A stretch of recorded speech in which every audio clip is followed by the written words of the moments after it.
Hello, very good morning and welcome to Breakfast with Dan Walker and Louise Minchin. The headlines for you at 6 o'clock this morning. Deaths from coronavirus could be twice as high as the spring. Boris Johnson's message to MPs as he seeks backing for a national lockdown in England. The Prime Minister will head to the Commons later and say, given the latest figures, he has no alternative but to act. But he hopes that England's latest lockdown will be able to be eased in 1 month's time. England's new controls include a ban on holidays at home and abroad. I'll ask the boss of Ryanair what that means for the travel industry. Scotland's new 5-tier system of restrictions comes into force, with Edinburgh, Glasgow and the Central Belt facing controls on alcohol sales and restaurant opening times. It's emerged Prince William had coronavirus at the beginning of the pandemic back in April, around the same time as his father. The football world reacts to the news that Sir Bobby Charlton has been diagnosed with dementia. Widely considered to be England's greatest ever footballer, his elder brother Jack recently died from the disease. Good morning. Today we've got some heavy rain and strong winds and mild conditions moving away, and behind them we'll see a return to cooler conditions, but also some blustery showers.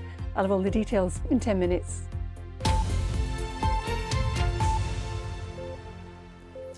Good morning, it's Monday, it's the 2nd of November. The top story for you this morning, the Prime Minister is expected to warn that coronavirus deaths over the winter could be twice as high as they were in the first wave of the pandemic. Boris Johnson will address MPs in the House of Commons today, where he's expected to say there is no alternative to a national lockdown in England. Our political correspondent Jonathan Blake has more.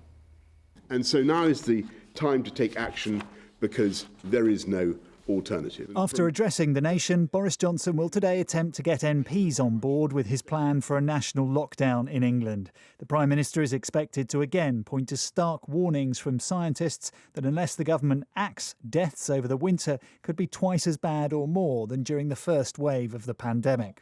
He'll acknowledge Labour's view that he should have acted sooner, but defend the system of regional restrictions he's pursued until now.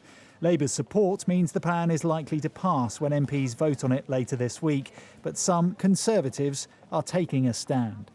I will vote against it or abstain, but I'm very likely to vote against it. I am very, very concerned indeed about a repetitive cycle of lockdowns. It's immensely damaging to people's livelihoods. It's deeply depressing. It's causing a huge toll in terms of people's mental health and their family relationships.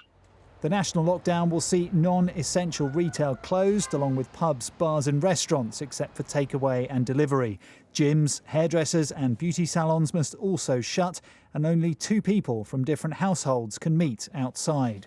After the Cabinet Office Minister Michael Gove's admission yesterday that the lockdown could continue beyond the beginning of December, the Prime Minister will try to reassure MPs that the end is in sight, and there'll be a return to the tiered system on the 2nd of December, according to the latest data and trends. Well, there's so much to talk about, isn't there? Let's speak to our political correspondent, Chris Mason, who's in Downing Street this morning. And Chris, I know many of us will know you're following this so closely. So what happens now? So, yeah, morning to you, Lou. The existing strategy in England is about to be junked, isn't it? Kind of thrown into the skip. The thing that ministers have been defending for weeks on end, the regional tiered-based approach. They hope, as we were hearing there, that it can be revived and reincarnated in about a month's time. But as far as the coming days are concerned, the Prime Minister heading to the Commons this afternoon to make the case that this change is necessary, that the force of nature that is the virus means he's been left with no alternative presented with the figures by his scientific advisors but to act. There won't be, in numerical terms, a vast amount of resistance in the Commons because Labour have said that they will back the government. They've been arguing for some kind of lockdown, a circuit breaker as it was described, for some time already. So there's no doubt that this will pass the House of Commons, that this lockdown in England will start on Thursday. But as we were hearing there in Jonathan's report, there are pockets of resistance on the Conservative backbenches, concerns about livelihoods and the economy, and I suspect we'll hear from the Chancellor a little later this morning, and then also concerns about liberties. The point point there made by Sir Graham Brady, the senior Conservative backbencher, that in any normal time, these kind of restrictions would seem just off the scale in a Western liberal democracy. And he wants to be that voice on the Conservative backbenches that reminds the government of that and demands that they come back regularly to seek parliamentary approval for what is going to happen. But the blunt truth is, for England, just as Wales happened 10 days ago, lockdown 2.0 is coming, and it's coming soon.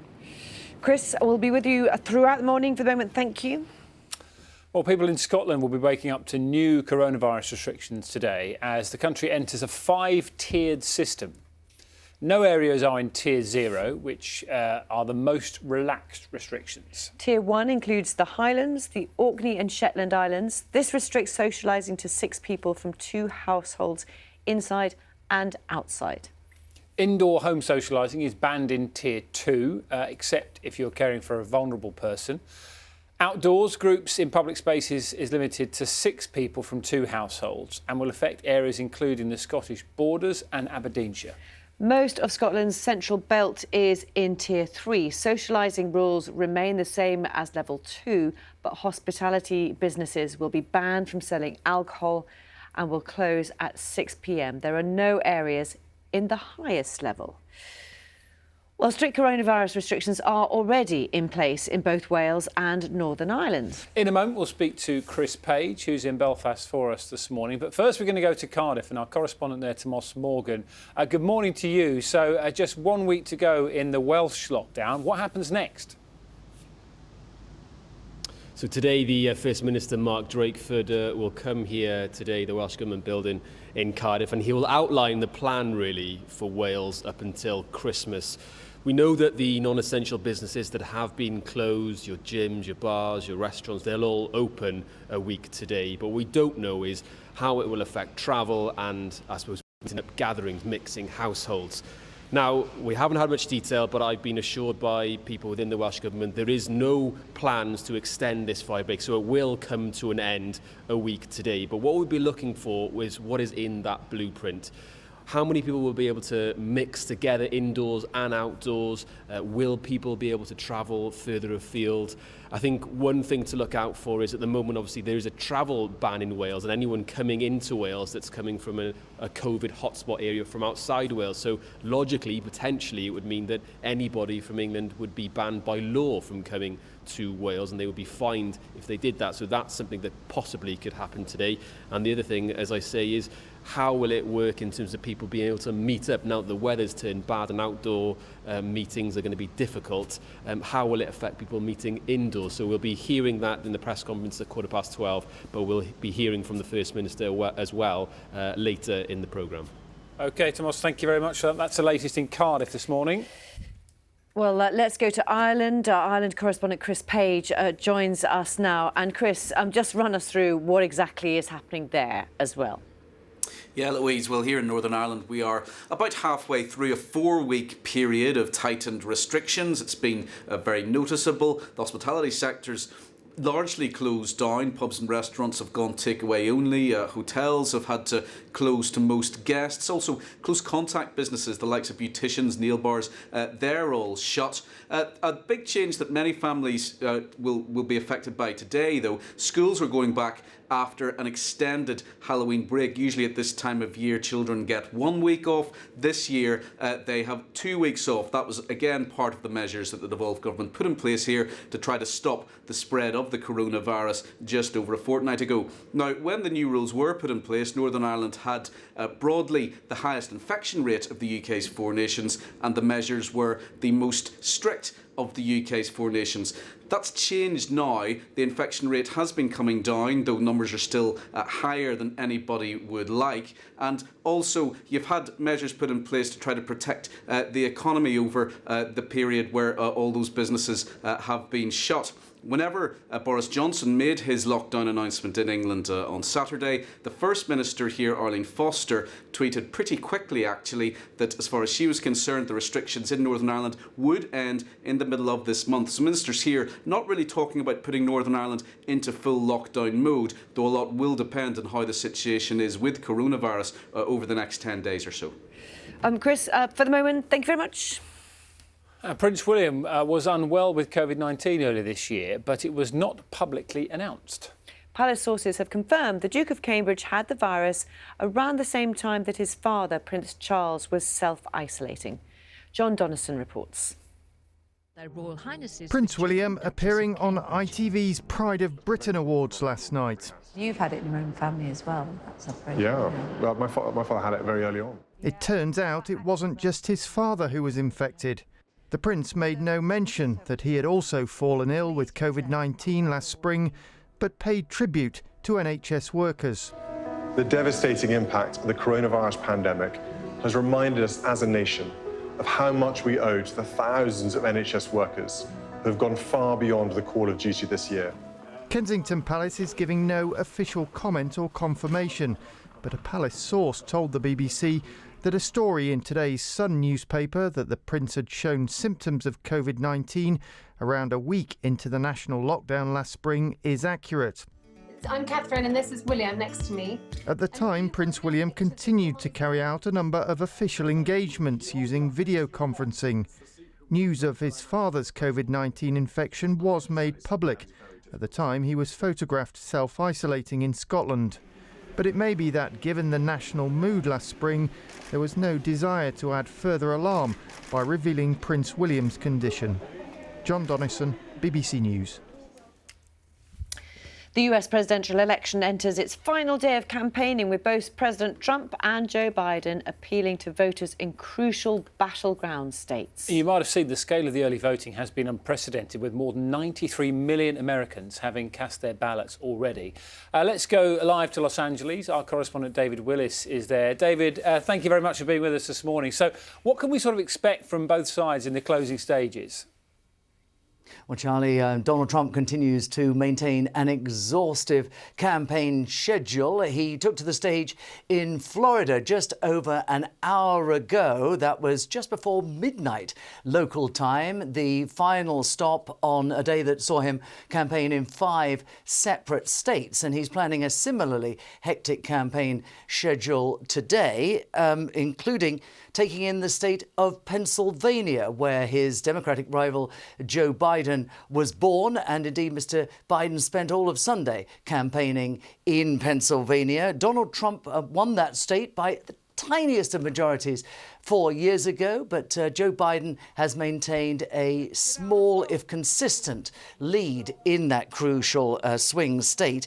Mr. Biden planning a series of rallies in Pennsylvania, including an election eve rally, where he'll be accompanied by the pop star Lady Gaga. You mentioned that more than 90 million Americans have already cast their ballots in this election. That's a record. But of those 90 million, 60 million are thought to be postal votes, which could take days or even weeks to count, which would mean potentially that we will not have a result of this election on election night itself. Now, Donald Trump has said that a vote count that stretches well beyond election day is, as he put it, a terrible thing. And he's also, of course, said on many occasions in the past that mail-in voting or postal voting is subject to fraud. And he said that Republican lawyers might get involved if the election count stretches on. But the president has also denied reports, I should point out, that he intends to declare victory on election night itself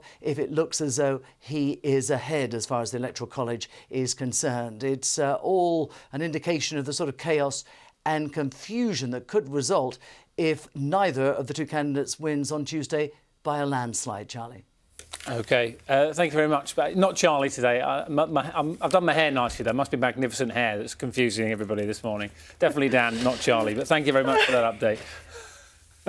You're going to let it go just once. Oh, poor David. It's in the middle of the night. And he can't see. It's the middle of the night for him. I know, it's fine. Forgiven? Oh, 100%. Come on, Karen, hurry up. Let's find out how the weather's looking. I'm going to give you an update on the weather, Carol. It's horrid out there. That's a good one too, Lou. Good morning, everybody.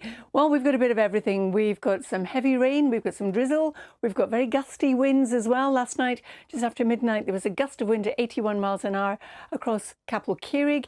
But today, generally, it will return to sunshine and also some showers, albeit they blustery. And although we're starting off on a mild note in the south, it will turn colder through the day. So at the moment, temperatures are roughly 17, 18 degrees in parts of the southeast. But as this weather front goes through, it will introduce cooler conditions. And you can see still a lot of isobars on the charts. So we've got some showers, some drizzle in the southeastern quarter. We've also got strong winds, inland gusting 40, 45 miles an hour. And then we've got this next front coming in to the west, so enhancing the showers across Northern Ireland, southwest Scotland, northwest Wales and northwest England. Now, these black circles indicate the gust strength of wind, so you can see it's still going to be gusty even into the afternoon. But in between all those showers, there will be a little bit of sunshine. Temperatures 9 to 13 degrees. So after starting off 15 to 18, they will drop through the course of the day. Now, as we head through the evening and overnight, we still will have all these showers, some of them merging as they push northeastwards, and then another system comes in across the southwest, and that's going to be moving eastwards as well. A cooler night than we've seen of late. I'll have a lot more weather in about half an hour. Living down. Where's that, Charlie? It's just going to carry on all day. Thank you, Carol. It's lovely. Lovely to speak to you. Let's hope not. Let's hope not. So should we have a look at today's front pages? Yeah, go on then. And of course, pretty much one story dominating. A nightmare without end is the Daily Mail headline. That's how they've written it. Like most of today's papers, it leads on speculation that the national lockdown in England could last longer than the planned 4 weeks. Let's show you the Daily Telegraph. They're claiming that Boris Johnson will concede today that the lockdown could be extended beyond December the 2nd. The front page is also dominated by a large picture of Sir Bobby Charlton, who's been diagnosed with dementia. Sally will be speaking to Sir Bobby's former Manchester United teammate Willie Morgan after 7:30. The Guardian reports that the Prime Minister is facing fury from his own MPs over the new lockdown. It says senior backbenchers will oppose the restrictions, although they are likely to be passed in Parliament on Wednesday with Labour support. And the Daily Record devotes its entire front page to the photograph of the actor Sean Connery, whose death was announced over the weekend. It was posted along with a tribute by his granddaughter Saskia. She said that heaven had gained a legendary angel. Should we look at the inside pages? Do you want to go first? Well, I was actually going to talk about... what do you want to talk about? I was going to mention Sir Bobby Charlton, actually, because it's been a strange old week. You know, Sir Sean Connery, Nobby Stiles, former Manchester United England great, his death was announced over the weekend as well. And actually, we'll be speaking to Willie Morgan later on, who played with Nobby Stiles and also with Sir Bobby Charlton at Manchester United. It was sort of confirmed via his wife, and then one of his other brothers, Tom, has been talking about as well. It's been a really difficult year for the Charltons. Jack Charlton died earlier on this year and was battling dementia as well. And it's something which I know we're going to touch on later on the programme as well. And I know loads of people have been reacting to that and sort of paying tribute to, as we were saying earlier on, probably regarded as the greatest ever English footballer. So that's Sir Bobby Charlton this morning. Something completely different. This is a shaggy dog story. Apparently, so the first visitors to North America took various dogs there. Dogs they brought with them from Eurasia, possibly as early as around 11,000 years ago, became domesticated dogs. Some were used as draft animals, pulling sledges, others more conventionally for hunting. And then a new study has found that they took a small type of dog with a fluffy fleece, and it was used for its fleece to make so they could make clothing, which seems amazing, doesn't it? Yes. I've actually made him be quiet. Yes, Louise, it does. I was just thinking because if you're watching this morning and you've got something to do later, I think we need, occasionally on this programme, we have to signpost that there's important things to watch. That there's good news. There is good news out there today. If you feel like you need a lift, just make sure you're either watching at 8:10 this morning or you can catch up on iPlayer a little bit later on. Can't give much away, but it's brilliant, OK?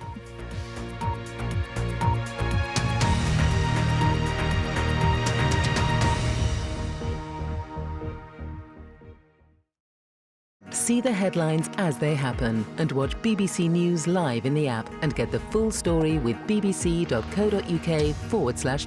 Follow the story for all the latest with BBC News.